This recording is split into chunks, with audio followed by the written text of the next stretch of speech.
I watch AEW, I be having to get high. I'm talking about like real deal high. Just to watch what this show is about.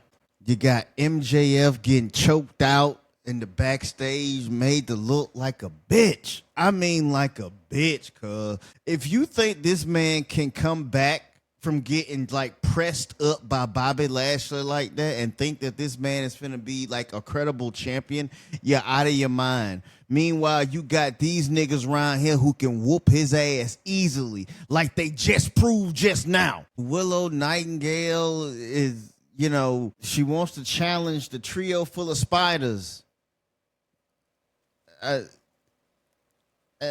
I guess you got the only good thing that came out of this episode was Mark Briscoe getting the biggest win of his career. Besides that, this show was just god boring. It was awful.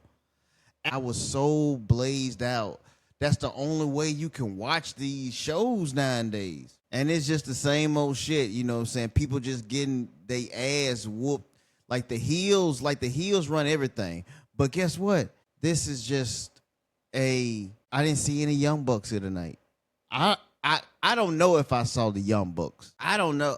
I can't remember. Like, were the Young Bucks here? I don't know. I was so high I didn't even recognize the fire burning in her eyes. Chaos that controlled my mind. MJF means nothing. I don't know what you're doing with Edge. He just comes back here and just does nothing.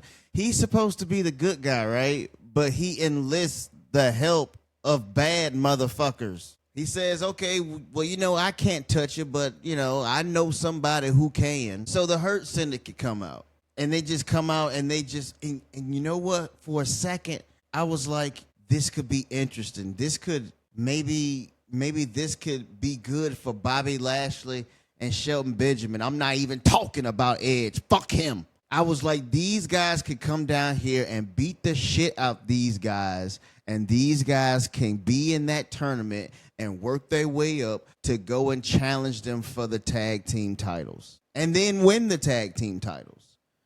FTR is the only team that I can see that can legitimately beat Bobby Lashley and Shelton Benjamin. It's just that I expected a lot. I expected a lot from AEW after All In. After All In, they did pretty good. 15,000 seats were sold already, and they didn't have a match even announced for that show. And then they started to hand out tickets, comp tickets, walk-up tickets. Pulled out over 30,000 for All In. It looked great inside of All In. But then after All In happened, and then the ratings came out, and it was like 588, and I'm like, I understand. I haven't seen AEW in weeks, and it's like you can come back even after not watching a goddamn thing, and things are just as bad as when you last saw it. Injuries, you can't escape them. You can't escape the Reaper of injuries. And Will Ospreay just came out and said that, you know what, bruv? You know what? Moxley and the Death Riders really whooped my ass, bruv. And they put me through a chair, and they took me here, and they took me there, and I had to spend the last 2 weeks in the hospital, bruv. And I have to tell you that I'm not medically cleared, but I hope to be medically cleared by Forbidden Door. And I'm going to tell you right now, Moxley, I'm coming after your ass, and I'm handing you one, bruv. That's what he said. It's fake, right? I don't know. You know what, to tell you the truth, I don't know if it's fake. I don't know if he's pulling the Seth Rollins right now. But you see how all of these fucking companies are like copying each other right now? You see how they all like copying each other a little bit? He's coming out saying that he's hurt, he's injured. I'm hoping that I can make the fucking Forbidden Door pay-per-view. Seth Rollins is faking that fucking injury so that he can come out and do a cheap pop at SummerSlam because he can't get over. Everybody is sick. Everybody's sick. What is going on here? This women's division is just god-awful. It's just god-awful. You got this girl out here, right, named Billy Sparks, 20 years old. She's in there with Tony fucking Storm, the world champion. Meanwhile, you got this girl up there in the theater balcony looking down on her, telling her to go weaken her so I can cash this in on her. What is going on? Is this what you have?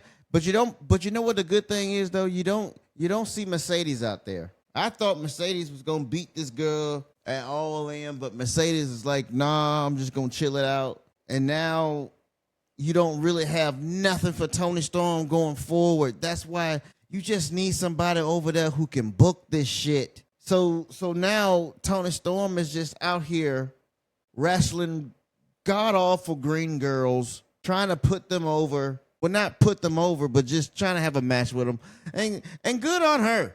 Good on her. And then, like, who the fuck are you? You see, that's what I'm saying. Like, bitches just show up and you don't even know who they are. Who is her? She got the height. She got the look. Meanwhile, you don't see her on AEW getting pushed. See what I'm saying? She's just like another Megan Bain. You know, why can't he just book people right? So hot. Help me, darling. Help me. I'm so hot. Oh, shit. You know, I'm surprised that Swerve is not in there with the Beast Mortos, but I guess since Sasha is having her little sabbatical, you know, I guess he got to be gone too. Now this should be pretty good.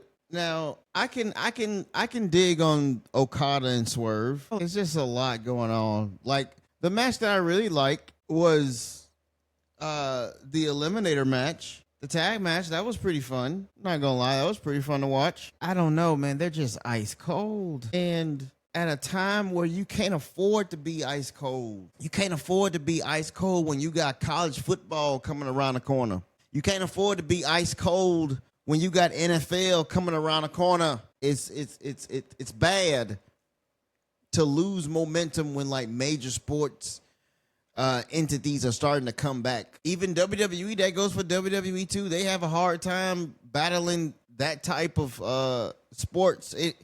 But it's I don't know, man. I don't know what they're gonna have to do, and it's gonna take a. You can't just wow and dazzle people with flips and shit. That shit can only take you so far, and they just overdo it, and it's just like everybody kicks out of everything. People do finishers to people outside on the floor, and that doesn't kill it. You know, people, they go too far with certain things, the blood, each and every fucking week. Like, people get numb to that shit. That's why I stopped watching it, and I just came back, and I just got sucked into this bullshit again. Like, you gotta smoke weed to enjoy the shit. And when I started smoking weed, when I watched the Jet Speed match, I enjoyed it. It was really fun to watch. All that stuff is cool. But man, look at what these folks are. Like, look at that.